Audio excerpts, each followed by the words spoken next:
Hello everyone. আজকে হলো তোমাদের চ্যাপ্টার ওয়ানের সেকেন্ড ক্লাস নেব।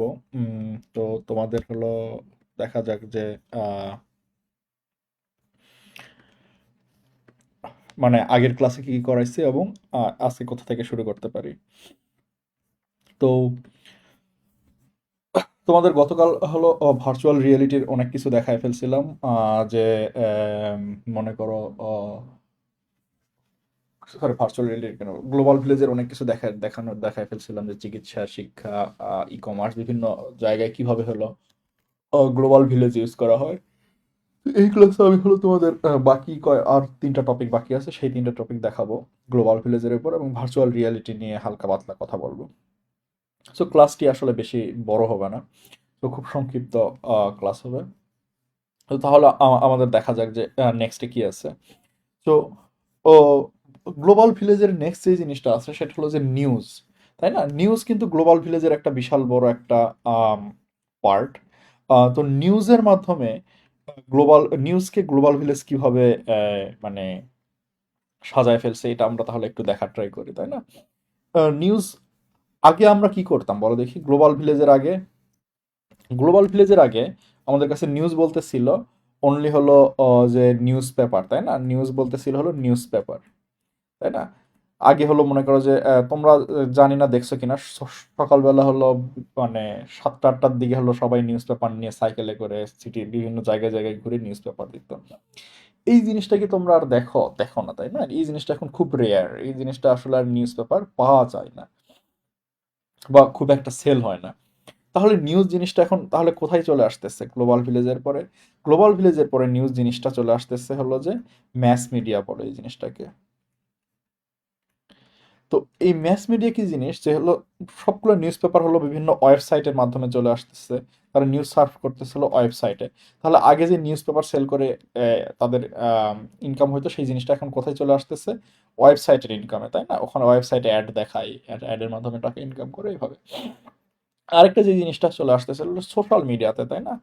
আহ, তো সোশ্যাল মিডিয়াতে হলো এখন অনেক নিউজ পেপারের আধিক্য হয়ে গেছে, কারণ হলো সোশ্যাল মিডিয়া হলো তোমাদের ভিডিও বা ভিউ এগুলোর মাধ্যমেও হলো টাকা দেয়। তো এইখানেও ইনকাম হয় দেখে অনেক নিউজ মিডিয়া চলে আসতেছে। তো এই নিউজ নিউজ পেপার হলো এই জিনিসগুলো হলো যে তোমাদের যে চলে আসছে বিভিন্ন কি বলে ইন্টারনেটের মাধ্যমে নিকটবর্তীতে। তো এই জিনিসগুলো হলো আসলে তো গ্লোবাল ভিলেজের পার্ট, তাই না? কারণ হলো আমি ঘরে বসে এখন ইউএস এর নিউজ দেখতে পারতেছি। কারণ আগে কি ইউএস এর কোনো পত্রিকায় কি আসতে পারতো না? না, এখন ঘরে বসে ইউএস এর নিউজ, কেনিয়ার নিউজ, সব দেশের নিউজ আমরা পড়তে পারতেছি। আরেকটা জিনিস হলো যে এটা হলো সুবিধার দিক দিয়ে গেল। অসুবিধা হলো যে নিউজ জিনিসটা তাহলে হলো সহজলভ্য হয়ে গেছে, তাই না? আগে যেমন হয়তো মনে করো যে ভালো ভালো সাংবাদিক ছিল যারা হলো নিউজ ইনভেস্টিগেট করে বের করতে। এখন কি হচ্ছে যে একটা নিউজ পেপার কোনো একটা ইনফরমেশন পেয়ে গেলে আরেকটা নিউজ পেপার হলো জাস্ট ওইটা একটু মডিফাই করে নিউজটা দিতে পারে, তাই না? এটা হলো একটা মানে ব্যাড ইউজেস, তাই না? যে রেসপেক্ট রাখতেছে না যে কেউ কষ্ট করে হলো একটা নিউজ কালেক্ট করে। সেকেন্ড ব্যাড ইউজেসটা হলো যে ম্যানিপুলেশন, তাই না? আগে যেমন নিউজ পেপার পড়তো 1 লাখ 2 লাখ মানুষ, বা মনে করো 10 লাখ মানুষই নিউজ পেপার পড়তো। এখন নিউজ জিনিসটা হলো সোশ্যাল মিডিয়াতে আসার কারণে কি হচ্ছে যে লক্ষ লক্ষ কোটি কোটি মানুষ হলো একই নিউজ পড়তেছে, তাই না? তার মানে কি, আগে যেখানে 10 জনের কাছে একটা নিউজ যেত, এখন যাচ্ছে 100 জনের কাছে। সো এটার একটা ভালো ইফেক্টও আছে, নেগেটিভ ইফেক্টও আছে। ভালো ইফেক্ট হলো যে সবাই সচেতন হচ্ছে। নেগেটিভ ইফেক্ট হলো যে তোমাদের বিভিন্ন অম, মানে ম্যানিপুলেশন টেকনিক এখানে ইউজ করা হয়। যে মনে করো যে নেগেটিভ কোন একটা ব্যাপারে হলো কেউ খারাপ নিউজ প্রেজেন্ট করতে যাচ্ছে, সো হলো প্রচুর টাকা খরচ করে সোশ্যাল মিডিয়াতে হলো তারা মনে করো যে অনেক অ্যাডভার্টাইজমেন্ট দিতে পারে, তাই না? যেমন খেয়াল করে দেখবা যে অনেক পেজে হলো তোমাদের লাইক দেওয়া থাকে না, কিন্তু ওইসব পেজের নিউজ আসে। কেন আসে? কারণ হলো ওইসব পেজে প্রচুর টাকা হলো ফেসবুককে দেওয়া হচ্ছে বা বিভিন্ন সোশ্যাল মিডিয়াকে দেওয়া হচ্ছে। এই ফেসবুক কি করতেছে, হ্যাঁ ও আমাকে টাকা দিচ্ছে, ওর পেজে কেউ লাইক না দিলেও আমরা ওর পোস্ট হলো বিভিন্ন জায়গায় দেখাবো। এটা হলো বিজ্ঞাপনের মাধ্যমে অ্যাডভার্টাইজমেন্ট, তাই না? তো এইভাবে হলো টাকা দিয়ে দিয়ে তারা বিভিন্ন মানে একই নিউজ বা ফলস নিউজ মনে করো যে বিভিন্ন ছড়ায় দিতেছে। তো জিনিসটা হলো যে একটু ম্যানিপুলেশনের ক্ষেত্র হিসেবে ইউজ হচ্ছে। এই জন্য এই জিনিসটা হলো মানুষজনের একটু শিক্ষিত হওয়া দরকার, যে কোন নিউজটাকে যাচাই বাছাই করবে। বাই ডিফল্ট এখন আমি আসলে পার্সোনালি কোনো নিউজ পাইলে মানে নিজেকেই প্রশ্ন করি যে এটা ভিত্তি কি, এটা কি মানে প্রুফ কি, কত জায়গা থেকে প্রুফ দেখছি। কত জায়গা বলতে আমি আসলে অথেন্টিক সোর্স থেকে প্রুফের কথা চিন্তা করি, নট যে কয়টা পোস্ট দেখছি, তাই না? তো যাই হোক, এটা হলো যে ম্যাস মিডিয়ার প্রয়োগ। নেক্সটে যে জিনিসটা আসে হলো তোমাদের নিউজের একটা আইপিটিভি। আগে হলো যে টিভি কিভাবে আসতো, আগে হলো টিভি আসতো অ্যান্টেনার মাধ্যমে, তাই না? তোমাদের মনে আছে যে ডিশের লাইন নেওয়া লাগতো, এরপরে হলো তোমাদের ইভেন গ্রামে যারা থাকতো তারা হলো বিশাল বড় একটা অ্যান্টেনা হলো মনে করো ছাদের উপর রেখে দিতাম, তাই না? এইভাবে আসতো। এখন ইন্টারনেট এত ফাস্ট হয়ে গেছে যে আমরা এখন মানে লাইভ সম্প্রচার করতে পারি যে কোনো কিছু। তাহলে কি বিভিন্ন টিভি চ্যানেল যদি তাদের টিভির অনুষ্ঠানটাকে একটা মানে নিউজ চ্যানেলটাকে যদি একটা মানে স্ট্রিমিং চ্যানেল হিসেবে প্রকাশ করে ফেলে, ফেসবুকে বা ইউটিউবে যেমন স্ট্রিম হয় না, এরকম স্ট্রিমিং চ্যানেল হিসেবে প্রকাশ করে ফেলে, তাহলে কি এই জিনিসটা আমরা দেখতে পারতেছি না? এখন ইউটিউবে না করে অনেকে কি করে যে নিজেদের ওয়েবসাইটে করে, ওইটাকে বলে আইপিটিভি, মানে নিজেদের একটা নিজস্ব একটা আইপি অ্যাড্রেসের মাধ্যমে এটা করে। ওই জিনিসটা হলো আইপিটিভি, তাই না? তাহলে প্রত্যেকটা মানে যেমন মনে করো যে এটিএন বাংলার নিউজ, তো এটিএন বাংলা কি করবে, তাদের একটা নিজস্ব একটা আইপি কিনবে। এটা হলো তাদের এই আইপিতে ঢুকলেই হলো এটিএন বাংলার নিউজ দেখা যাবে। এরপরে তারা কি করবে যে ওই আইপিটিভির তে হলো কেউ যদি ঢুকে তখন তখন হলো তার কম্পিউটারে হলো একটা স্ট্রিমিং ভিডিও আসা শুরু করবে যে এটিএন বাংলাতে এখন কি কি চলতেছে সেটা। ছোট জিনিসটা, তো আইপিটিভি হলো একটা বিশাল বড় জিনিস। ব্লগ ব্লগ জিনিসটা আগে খুব ইউজ হইতো, এখন সোশ্যাল মিডিয়াতে আসলে ব্লগ জিনিসটা চলে আসছে। আগে যেমন হলো মানুষ সামওয়্যার ইন ব্লগ ব্লগ এসব বিভিন্ন ব্লগে লিখতো, এখন হলো সোশ্যাল মিডিয়াতে মানুষজন এত বেড়ে গেছে যে ব্লগে আর কেউ যায় না, নিজেদের মতামত সবকিছু এখন সোশ্যাল মিডিয়াতেই লেখে। এবং এখন ইভেন অ্যানোনিমাস প্ল্যাটফর্মে চলে আসছে, যেমন রেডিট। রেডিট হলো অ্যানোনিমাস, তাই না? এখানে হলো কেউ কাউকে চিনে না, সবারই হলো মনে করেন বিভিন্ন নাম দেওয়া থাকে, অদ্ভুত অদ্ভুত সব নাম। তো এই জন্য হলো ব্লগ জিনিসটা এখন আর আসে না, বাট মানে অন্যান্য জায়গা থেকে পাওয়া যায়। এরপরে হলো যে আরো নেক্সট নেক্সট যে জিনিস হলো যে এন্টারটেইনমেন্ট, তাই না? নিউজ গেল, এরপর হলো গ্লোবাল ভিলেজ এন্টারটেইনমেন্টে কি কি করছে, তাই না? এন্টারটেইনমেন্টেও আসলে গ্লোবাল ভিলেজের বিশাল একটা ইম্প্যাক্ট আছে। এটা এটা আসলে তোমাদের খুব অবভিয়াস, তাই না? প্রথম প্রথম ইম্প্যাক্ট কি বলো দেখি। প্রথম ইম্প্যাক্ট যে জিনিসটা সেটা হলো যে আমরা মুভি দেখতে পারতেছি হলো ইন্টারনেট ব্যবহার করে, তাই না? ইন্টারনেট ব্যবহার করে হলো আমাদের মুভি দেখা, মুভি টিভি সিরিজ সবকিছু দেখতে পারতেছি। এবং এই জিনিসটা কিভাবে আমূল পরিবর্তন করছে, আগে আমাদের টিভি চ্যানেলে অপেক্ষা করতে হতো যে মনে করে যে এই চ্যানেলে এই মুভি কবে দেখাবে, এখন হলো নেট থেকে ডাউনলোড করে যে কোনো মুহূর্তে আমরা মুভিটা দেখা শেষ করতে পারি, তাই না? তো বিনোদন ও সামাজিক মাধ্যম, আচ্ছা এটা just internet and social media.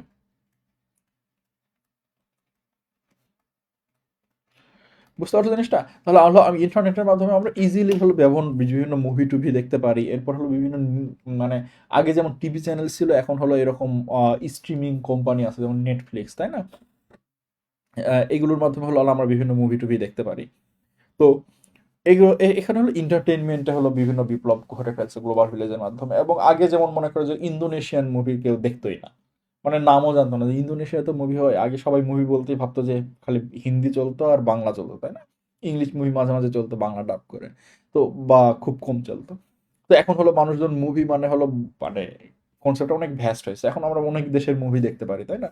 Indonesian movie, even Tamil Telugu movie, এরপরে মনে করো যে Mexican movie, even European movie, সব সব টাইপের মুভি আমরা এখন ইন্টারনেটের মাধ্যমে দেখতে পারি। মানে জিনিসটা অনেক অ্যাক্সেসিবল হয়ে গেছে। এই জন্যই হলো জিনিসটা হলো গ্লোবাল ভিলেজ, যে আমরা বাংলাদেশে বা যেখানে থাকি সে মনে হচ্ছে যে গ্লোবালের মানে পৃথিবীর যে কোনো জায়গার ইনফরমেশন হলো আমাদের কাছে চলে আসছে, তাই না? এরপর সামাজিক যোগাযোগ মাধ্যম, এটা তো খুবই অবভিয়াস সামাজিক যোগাযোগ মাধ্যম কি কি আসে, তাই না? ফেসবুক হলো খুবই ফেমাস একটা সামাজিক যোগাযোগ মাধ্যমে। সেকেন্ড হলো ইনস্টাগ্রাম, তাই না? ইনস্টাগ্রাম হলো খুব আরেকটা ফেমাস যোগাযোগ মাধ্যম। তো সামাজিক যোগাযোগ মাধ্যম তো ফেসবুক, ইনস্টাগ্রাম, এরপরে হলো মনে করো আরো আছে। আর আগে যে টুইটার ছিল সেটা হলো এখন এক্স, টুইটার বা এক্স বা টুইটার, তাই না? হুম, এইরকম বিভিন্ন সোশ্যাল মিডিয়া এখন হলো চলে আসছে। এই ফেসবুক, ইনস্টাগ্রাম এগুলোতে হলো মানুষজন আসলে কানেক্টেড থাকতে পারে, তাই না? যে কেউ যে কারোর সাথে কানেক্টেড থাকতে পারে, যে কেউ যে কারো লাইফ স্টাইলকে কিভাবে চলতেছে সব দেখতে পারে। তো এই সোশ্যাল মিডিয়াই হলো জিনিসটাকে হলো, ইন্টারনেটই জিনিসটাকে হলো যে সোশ্যাল মিডিয়ার মাধ্যমে সবারকে কাছাকাছি চলে আসছে। এরপর আরেকটা ব্যাপার হলো যে ইউটিউব তো বিশাল বড় একটা বিপ্লব, তাই না? যে কেউ কি চিন্তা করে দেখছিল যে একটা চ্যানেলে যাব, যে কোনো ভিডিও যে কোনো সময় দেখতে পারবো, তাই না? ইউটিউব হলো এই জিনিসটা করে ফেলছে, তাই না? এইগুলো হলো বিশাল বিশাল বিশাল বড় আবিষ্কার। সামাজিক যোগাযোগ মাধ্যমের সুফল কুফল রয়েছে। সুফল তো খুবই অবভিয়াস যে সবসময় কানেক্টেড থাকতে পারি, তাই না? এরপর হলো যে সামাজিক যোগাযোগ মাধ্যমে এখন দেখো ই কমার্সও তার চালু হয়ে গেছে, তাই না? ফেসবুকে মানুষ বেচা কেনা শুরু করে। এরপর হলো যে কোনো নিউজ বা যে কোনো পোস্ট খুব সহজে হলো মানুষের কাছে পৌঁছায় যেতে পারে। মানে মানুষজন এখন নিজেদের মতামত সবার কাছে দিতে পারতেছে। তো এটার নেগেটিভ ইফেক্ট কি? আমরা ধরে ধরে আসলে উল্টাভাবে গেলেই নেগেটিভ ইফেক্ট চলে আসে। সবাই যেহেতু সবাইকে মতামত দিতে পারতেছে, তাহলে হলো গরু গাধা যে কেউ মনে করো মানুষের আবেগ নিয়ে যারা কথা বলতে পারে, তাদের পোস্ট ভাইরাল হয়, তারা মতামত দিতে পারতেছে এবং তাদের গার্বেজ পোস্ট মানুষজন করতেছে, তাই না?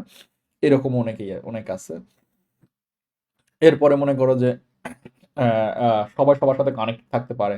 তো জিনিসটাকে আসলে অনেকে খারাপভাবে ইউজ করে। ফর এক্সাম্পল মনে করো যে তুমি তোমার ফেসবুকে একটা পোস্ট কারো পছন্দ হয় নাই, যেহেতু তোমাকে স্টক করা ইজি, সে দেখলো যে তুমি কোন স্কুলে কোন কলেজে পড়ছো, কোথায় থাকো, তো তোমার ঠিকানা থেকে শুরু করে সব নিউজ হলো ফেসবুকে পেয়ে যাচ্ছে। তো সে ইজিলি যদি তোমাকে অ্যাটাক করতে চায়, সে ইজিলি অ্যাটাক করতে পারবে, তাই না?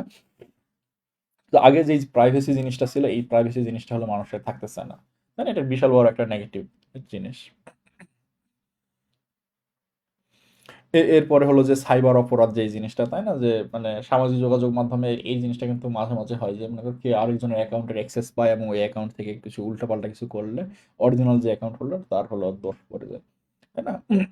মনে করো আমি রহিমের পাসওয়ার্ড জানি, রহিমের অ্যাকাউন্টে ঢুকে উল্টাপাল্টা কিছু করলাম, দোষ টাকার রহিমের পর, তাই না? এগুলোকে বললো যে তোমার সাইবার অপরাধের মধ্যেও পড়ে।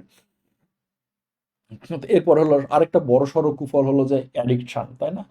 সোশ্যাল মিডিয়া হলো যে তোমার মানে এত বেশি অ্যাডিক্টেড যে চিন্তা করার বাইরে। আগে কি করতো যে আগে মানুষজন যখন মুভি দেখতো, একটা মুভি টানা বসে 4 ঘন্টা দেখতো। একটা বই নিয়ে যখন পড়তো টানা একটা মুভি 4 ঘন্টা পড়তো। সোশ্যাল মিডিয়ার ফলে জিনিসটা কি হয়েছে যে মানুষ একটা পোস্ট পড়লো 30 সেকেন্ড, এরপরে স্ক্রল করে আরেকটা পোস্ট পড়লো 30 সেকেন্ড। তো মানুষের কনটেক্সটটা এত বেশি সুইচ হচ্ছে যে মানুষ এখন আর একটা জিনিসে স্থির থাকতে পারে না। তার বারবার কনটেক্সট সুইচিং এ অভ্যস্ত হয়ে যাচ্ছে। তো কনটেক্সট সুইচিং করার ভালো অভ্যাস, কিন্তু বেশি করা আবার খুব খারাপ অভ্যাস, তাই না? যে প্রতি মিনিটে মিনিটে কনটেক্সট সুইচিং, মানে 1 ঘন্টায় করা খুব ভালো অভ্যাস, মানে এটা খুব পাওয়ারফুল একটা অভ্যাস, কিন্তু 0.5 ঘন্টায় করাও খুব খারাপের দিক দিয়েই দেখা হয়। সো সবসময় ট্রাই করবা যে যে কোনো কাজ করলে সেটা অ্যাটলিস্ট টানা 0.5 ঘন্টা 1 ঘন্টা করতে। মানে এরপরে নেক্সট যে জিনিসটা আসে সেটা কালচারাল এক্সচেঞ্জ, তাই না? কালচারাল এক্সচেঞ্জ জিনিসটা এটা আসলে আর কি বলবো, এটা এটা এটা সবাই বিভিন্ন পজিটিভলি দেখলেও অনেকে নেগেটিভলিও দেখতে পারে, তাই না? কালচারাল এক্সচেঞ্জ জিনিসটা কিরকম যে আমরা হলো যে অন্য মানুষের কালচার নিয়ে জানতেছি, শিখতেছি, তাই না? এবং ওই জিনিসটা হলো আমরা প্রয়োগ করার ট্রাই করতেছি। তো কালচারাল এক্সচেঞ্জ জিনিসটা হলো যে একজন আরেকজনের কালচার নিয়ে জানা এবং ওই জ্ঞানটাকে হলো মানে ভালো কাজের মাধ্যমে ইউজ করা, এটা যদি প্রোসের মধ্যে দিয়ে যায়। কনস কি কি হইতে পারে? সাপোজ মনে করো যে একটা দেশে হলো 10 কোটি মানুষ আছে।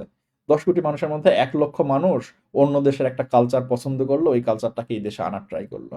1 লক্ষ মানুষ কি করবে? জোর করে কি 10 কোটি মানুষকে আর অন্য একটা কালচারে অভ্যস্ত করাইতে পারবে? পারবে না। তখন কি হবে? যে একটা বিশাল বড় কনফ্লিক্ট হবে। ওই 1 লক্ষ মানুষ এই বাকি মানুষগুলোকে বলবে তোমরা তো গাধা গরু, তোমরা বোঝো না, জানো না, আমি সর্বজ্ঞান, তাই না? আর বাকি 10 কোটি মানুষের মানে 9 কোটি 99 লাখ মানুষ কি বলবে? আরে তোমরা তো মানে ফালতু মানুষজন, নিজেদেরকে কালচারকে রক্ষা করতে পারো না, কিছু না, তাই না? এই জিনিসটার জন্য যে জিনিসটা হচ্ছে ভেদাভেদ বিভেদ বেড়ে যাচ্ছে, তাই না? কালচারাল এক্সচেঞ্জ জিনিসটা আসলে মানে নেগেটিভলি দেখলে হলো ভেদাভেদ বাড়ায় দেয়। আর যদি পজিটিভলি দেখো তাহলে যে জিনিসটা হয় যে মানে হ্যাঁ, আমরা ওদের কালচার সম্বন্ধে জানতেছি, জ্ঞান রাখতেছি। আমরা যখন পরবর্তীতে ওই দেশ ভিজিট করব তাদের কালচারকে সম্মান করতে পারবো, তাই না? আ এইরকম। যেমন মনে করো যে বিভিন্ন দেশের বিভিন্ন কালচার আছে, যেমন ইউএস এর একটা কালচার হলো টিপ কালচার, তাই না? যে বিভিন্ন রেস্টুরেন্টে খাবার, রেস্টুরেন্টের বিল যদি 1,000 টাকা আসে, দেখা যাবে যে 300 টাকা হলো তোমাদের টিপসে দেওয়া লাগতেছে। আবার ইউরোপিয়ান কালচার হলো টিপস কালচার না। এখানে মনে করো যে কেউ যদি 1,000 টাকার খায়, 1,000 টাকায় বিল পে করবে। এখানে যদি টিপস দিতে যাও, দেখবা যে অদ্ভুত দৃষ্টিতে তাকায় ফেলবে। আর যদি তারা টিপস নেয়, মানে ওটা অনেক সময় মানে বিলের সাথে দিয়ে দেয়। তো এইরকম যে বিভিন্ন কালচারাল ডিফারেন্স আছে, তাই না? এরপর মনে করো জাপান বা এগুলোতে গেলে দেখবে অন্য ওদের ওদের টাইপের কিছু কালচার আছে। বিভিন্ন কালচারাল নলেজ রাখতে পারি আমরা, এবং ওইভাবে হলো আমরা বিভিন্ন দেশ ভিজিট করতে পারি, সম্মান জানাতে পারি, তাই না? এটা হলো পজিটিভ একটা ডিরেকশন। আচ্ছা, এখন হলো আমরা নেক্সট যে জিনিসটা হলো যে এটা হলো গ্লোবাল ভিলেজের বিভিন্ন ইফেক্ট গেল, তাই না? Entertainment, social media, cultural exchange, news. তো আগের ক্লাস হলো তোমাদের আরো কিছু দেখাই দিছিলাম। তো এখানে হলো গ্লোবাল ভিলেজ চলে গেল। এরপরে আসবে হলো নতুন একটা কনসেপ্ট।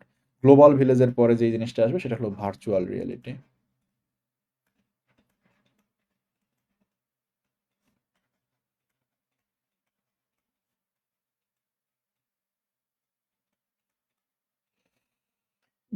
ভার্চুয়াল রিয়েলিটির জিনিসটা কি রকম আসলে?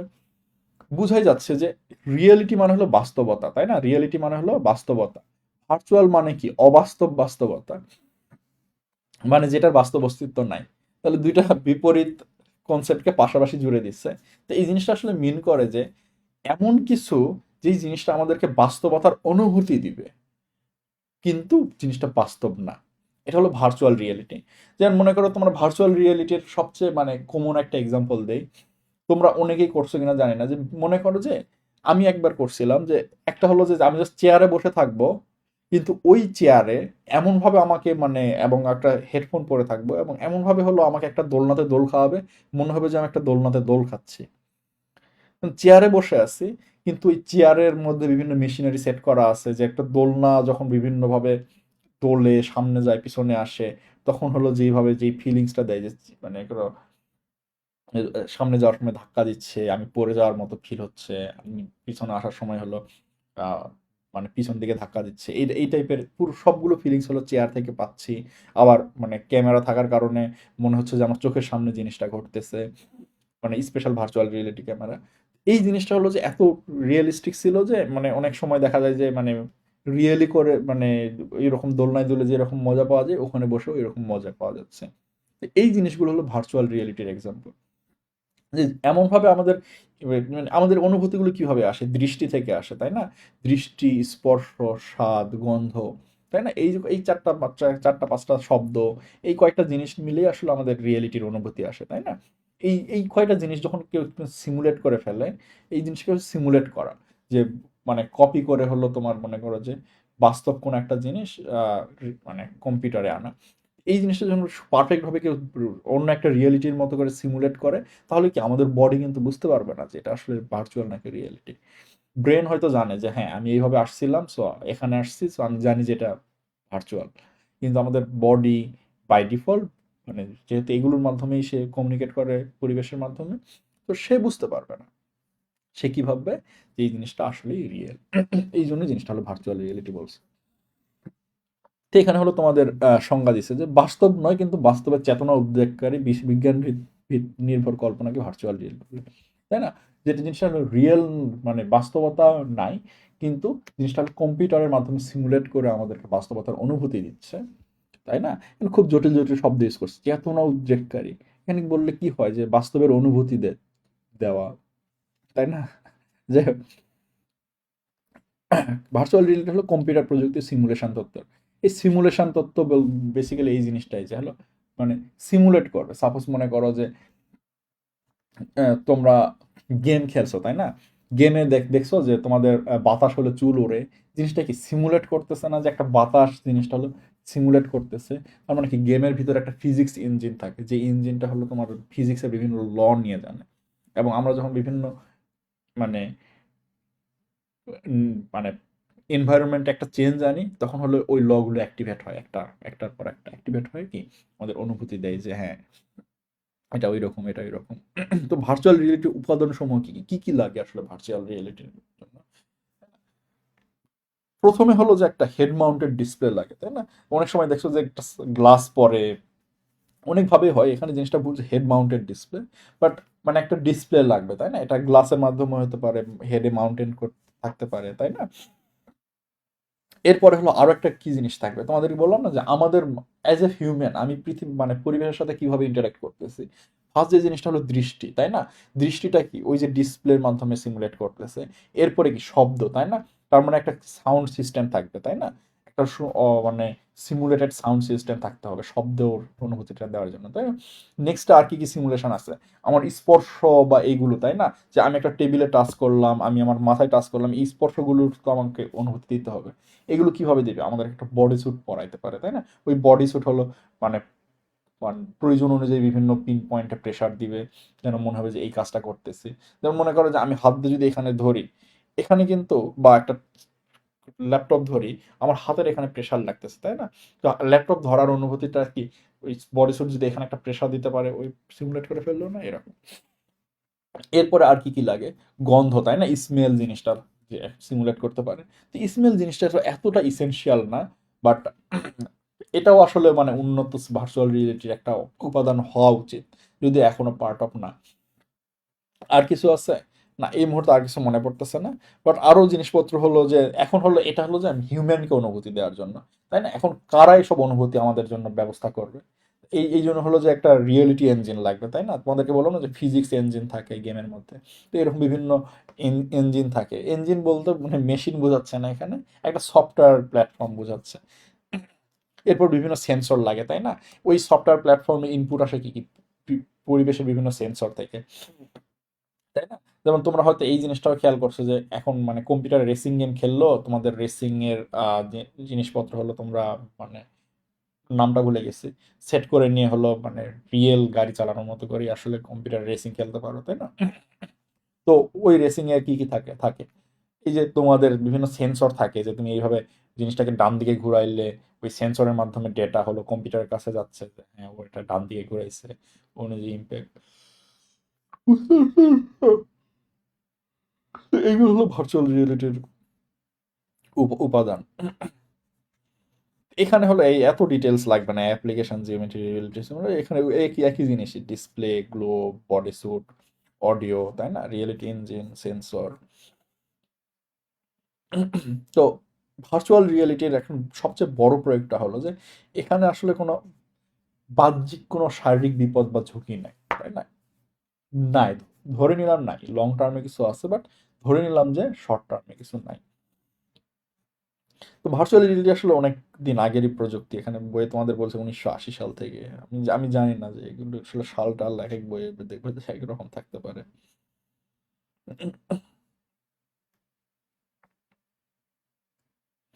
হ্যাঁ, বাংলাদেশে ভার্চুয়াল রিয়েলিটি কবে থেকে আসছে তাই না।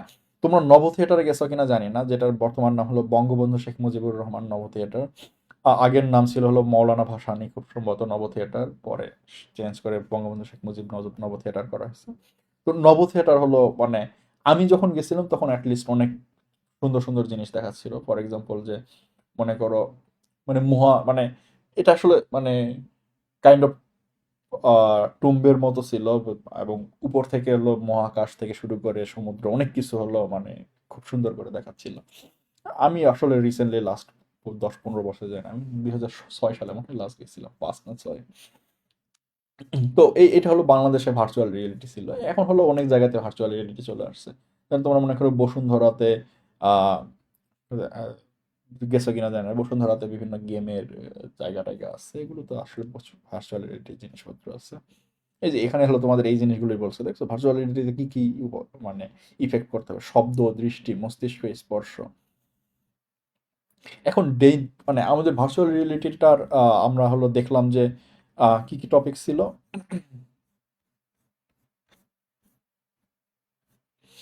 হ্যাঁ, এলিমেন্টস দেখলাম, এখন ইউজটা কি, ভার্চুয়াল রিয়েলিটি আমরা কোথায় কোথায় ইউজ করতেছি তাই না, আমরা এলিমেন্টস দেখলাম, এখন আমরা ইউজটা দেখি। ভার্চুয়াল রিয়েলিটি আমরা কোথায় কোথায় ইউজ করতেছি, প্রথমে হলো যে শিক্ষা দীক্ষায় প্রচুর ইউজ করা হয় তাই না। এখন ছোট বাচ্চাদের দেখবা যে বিভিন্ন মানে মাছ টাছ মানে প্রাণী শিক্ষার জন্য দেখা যাবে যে একটা ভার্চুয়াল রিয়েলিটি জিনিসপত্র বসায় সাফারি পার্কে বসায় দিয়েছে, তার হলো প্রাণী সামনাসামনি দেখে হলো বুঝতে পারে, তাই না? আবার চিকিৎসা ক্ষেত্রে এবং ডাক্তারদের প্রশিক্ষণ। চিকিৎসা ক্ষেত্রে আসলে ভার্চুয়াল রিয়ালিটি প্রচুর ইউজ করা হয়, যে বিভিন্ন মনে করো যে ক্রিটিক্যাল অপারেশন, এই অপারেশনগুলো কি একটা ডাক্তার যখন প্রথম করবে, তাকে একটা লাইভ একটা রোগী নিয়ে এসে দিবে যে হ্যাঁ তুমি লাইভ রোগীর উপর করো? না, রোগী তো মারাও যেতে পারে, তাই না? প্রথমবার করতেছে, ভুল হইতে পারে। সো আগে কি করতো ডাক্তাররা, হলো মৃত ব্যক্তির উপরে এই অপারেশনগুলো করতো। এখন কি করে ডাক্তাররা? এখন হলো এই জিনিসগুলো আসলে সিমুলেট করতে পারে। মনে করো যে তোমাদের চশমা দিয়ে দেখা, মানে গ্লাস দিয়ে দেখাচ্ছে যে হলো তোমার সামনে একটা লোক অপারেশন থিয়েটারে বসে আছে, এবং তোমার হাতে হলো বিভিন্ন মানে অপারেশনাল যন্ত্রপাতি, এগুলো দিয়ে তুমি যদি মনে করো যে কাটো, দেখবা যে তোমার চোখের সামনে হলো কেটে যাচ্ছে, বাট আসলে কোনো লোক নাই, সবই হলো গ্লাসের মাধ্যমে। বুঝতে পারছো জিনিসটা? তো এই জিনিসগুলো হলো যে তোমার ভার্চুয়াল রিয়েলিটির মাধ্যমে করে। এখন হলো ভার্চুয়াল রিয়েলিটি আরো অনেক কাজে ইউজ করা হয়, যেমন কার ড্রাইভিং, তাই না? কার ড্রাইভিং এ মানে শেখা, গেমিং এর, এটা বেসিক্যালি গেমিং এ ইউজ করে, কার ড্রাইভিং প্রশিক্ষণ না। তো এই প্রশিক্ষণে ইউজ করা হয়। তো ভার্চুয়াল রিয়েলিটির আরেকটা বড় সড়ো প্রয়োগ হলো বিমান চালানোর প্রশিক্ষণ, তাই না? বিমান চালানোতে হলো এক একটা বিমানের প্রচুর দাম, এত দাম যে মানে একটা মানে নিউবি মানে বিমান চালককে একটা বিমান দিয়ে বললো তুমি চালাও, ইটস জাস্ট ডাজন্ট হ্যাপেন, তাই না? তো তারা কি করে, ভার্চুয়াল রিয়েলিটির মাধ্যমে প্র্যাকটিস করে। প্র্যাকটিস করতে করতে বিভিন্ন টেস্ট পাস করতে করতে এমন একটা পর্যায়ে যায় যে তারা হলো একটা, বেসিক্যালি আসলে ভার্চুয়াল রিয়েলিটিতে একটা রিয়েল বিমানই সিমুলেট হয়ে যায় অলমোস্ট। এরপর হলো তারা একটা রিয়েল বিমান চালানোর অনুমতি পায়, তাই না? এই জিনিসটা আরো দেখা যায় হলো তোমাদের মনে করো বিভিন্ন সেনাবাহিনীর ট্রেনিং এ, তাই না? বিভিন্ন যে এয়ারফোর্সের বিমানগুলো থাকে, এগুলো প্রচুর দাম, এক একটা মানে এক একটার দাম আসলে কোটি কোটি টাকা, কয়েকশো কোটি টাকারও আছে। তো এগুলো আসলে মানে, এবং এগুলোতে জীবনের রিস্ক আছে, তাই না? কেউ এখন নতুন শিখতেছে, সে প্র্যাকটিস করার সময় যদি এগুলোতে প্র্যাকটিস করে, মানে নষ্ট হয়ে গেল বা পারলো না, ভুল করলো, ধাম করে নিচে পড়ে মরে যাবে, সে তো মরবে, একটা বিমানকেও ধ্বংস করে ফেলবে, তাই না? তো এই জন্য হলো তারা মানে এইসব ট্রেনিং সবকিছুতেই হলো মানে ভার্চুয়াল রিয়েলিটি ইউজ করা হয়, না? ব্যবসা বাণিজ্যে কিভাবে এখন ইউজ করা হয়? ব্যবসা বাণিজ্যে এখন এটা একটা নতুন প্রয়োগ হলো যে ভার্চুয়াল ট্যুর, বা মনে করো যে ট্রেনিং, মানে সব মেইনলি ট্রেনিং এ ইউজ করা হয়। বুঝতে পারছো জিনিসটা? ব্যবসা বাণিজ্য দেখা যায় যে তোমাদের বিভিন্ন এমপ্লয় ট্রেনিং এ, মহাশূন্য অভিযানে, এই সবগুলোই আসলে সিমুলেশন, তাই না? মহাশূন্যের জিনিসটাও তুমি আসলে রুমের মধ্যে সিমুলেট করে ফেলতে পারবা, যে জিরো গ্র্যাভিটিতে তুমি কিভাবে খাবা, কিভাবে প্রস্রাব করবা, কিভাবে নিঃশ্বাস নিবা, তাই না? স্যুটের মাধ্যমে সবকিছু আসলে করা যায়। গেমসে তো হলো বিশাল একটা প্রয়োগ ভার্চুয়াল রিয়েলিটি, তাই না? মানে প্রত্যেকটা গেমের ভিতরে একটা আসলে ফিজিক্স ইঞ্জিন থাকা লাগে, নইলে দেখা যায় যে তুমি একটা দেয়ালে ঘুষি মারছো, দেয়াল ভেঙে যাইতে পারে, তাই না? মডার্ন গেমগুলো এত মানে নাইম হয় না, তাই না? এগুলো প্রচুর প্রচুর লজিক থাকে, ফিজিক্স ইঞ্জিন থাকে। তো এরপর প্রকৌশল, নগর উন্নয়ন, মানে একই জিনিস। মানে তোমাদের হলো আইসিটির প্রয়োগ যেসব জায়গায়, সব জায়গাতেই বেসিক্যালি এই যায় ভার্চুয়াল রিয়েলিটির প্রয়োগ দেখা যেতে পারবে, তাই না? প্রকৌশল, নগর উন্নয়ন, শিল্প কারখানা, খেলাধুলা, বিনোদন, মিডিয়া ক্ষেত্র, ইতিহাস, ঐতিহ্য রক্ষা। তো ভার্চুয়াল রিয়েলিটির প্রভাব মানে পজিটিভ প্রভাব কি, তাই না? আমরা এখন যে জিনিসটা দেখবো হলো ভার্চুয়াল রিয়েলিটির হলো প্রভাব, তাই না? মেইনলি হলো তোমাদের ইফেক্টেই আসতে পারে, যে প্রোস, মানে পজিটিভ ইফেক্ট বা প্রোস।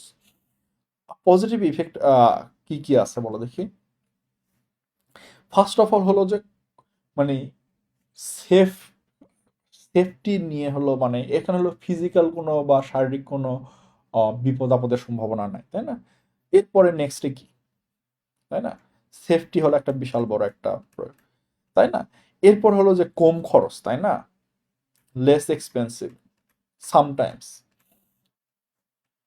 কিভাবে? এই যে বিমান প্রশিক্ষণে কারো একটা বিমান কেনা লাগতেছে না বিমান প্রশিক্ষণের জন্য, তাই না? তারা পাইলট ট্রেনিং নিয়ে ফেলতেছে, মানে একটা বিমান না কিনেই। আর কি কি প্রয়োগ আছে?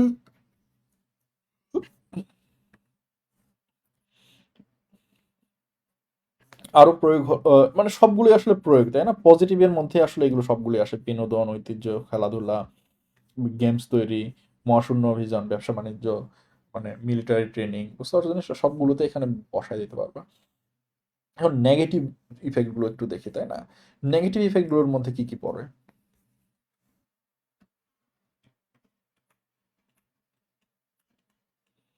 নেগেটিভ ইফেক্টের মধ্যে আবার বলা যায় মোর এক্সপেন্সিভ, তাই না? একই জিনিস আমরা পজিটিভ আর লেস এক্সপেন্সিভ বলো।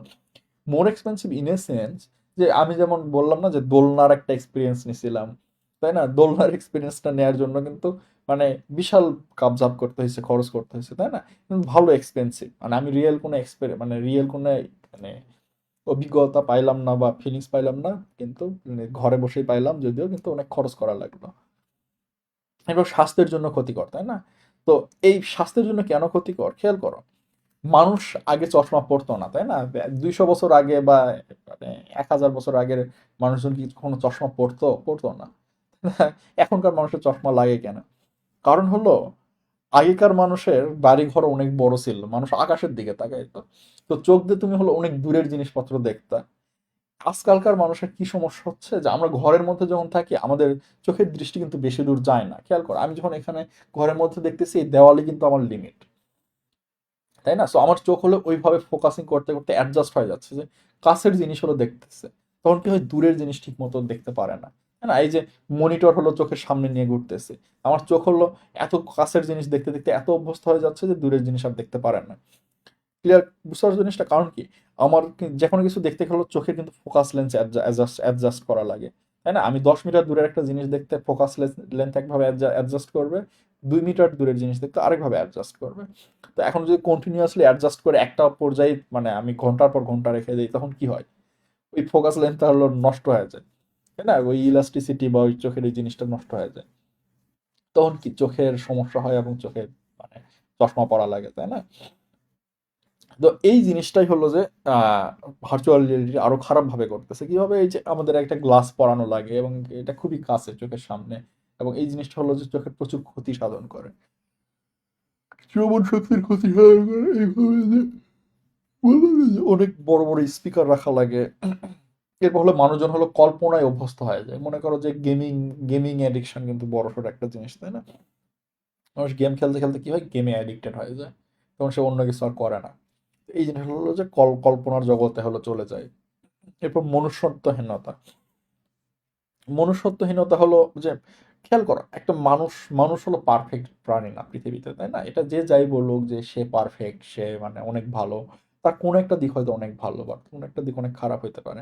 তো আমি কখনো মানুষকে পারফেক্ট হিসেবে চিন্তা করি না, আনলেস হলো মহানবী সাল্লাল্লাহু আলাইহি ওয়াসাল্লাম। তো মানুষ হলো পারফেক্ট না। তো পারফেক্ট না হওয়ার জন্য যে জিনিসটা, যে আমি যখন আরেকটা মানুষের সাথে মিশবো, তখন মানুষের ফ্ল গুলো আমার চোখে আসবে, আমি বুঝতে শিখবো, এবং আমার নিজের ফ্ল গুলো আমার চোখে থাকবে। সো কি হবে, যে আমার মধ্যে একটা ইমপ্যাথি সিম্প্যাথি এই জিনিসটা গ্রো করবে। এখন যদি আমি মানুষের সাথে না মিশি, এই জিনিসটা আমার মধ্যে গ্রো করবে না। ভার্চুয়াল রিয়েলিটিতে কি তুমি যে কোনো ভাবে একটা জিনিসকে মানে রূপ দিতে পারো, তাই না? যেমন চ্যাট জিপিটি, অনেকে হলো তাদের মেন্টাল মানসিক কথাবার্তা বা মানে মানসিক সাপোর্ট নেয় হলো চ্যাট জিপিটি থেকে বা জেমিনি থেকে।